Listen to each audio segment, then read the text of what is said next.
Alright, I came out to use my Nomad today. And this is what's happening.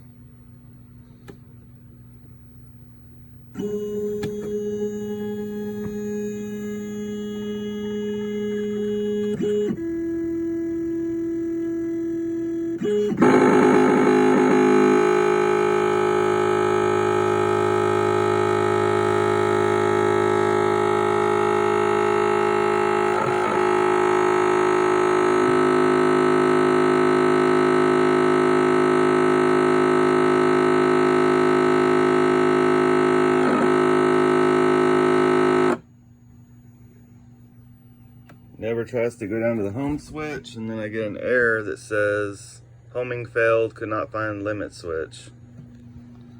So I have no idea what's going on. This thing only has probably 50 hours of use on it at the most. So no clue.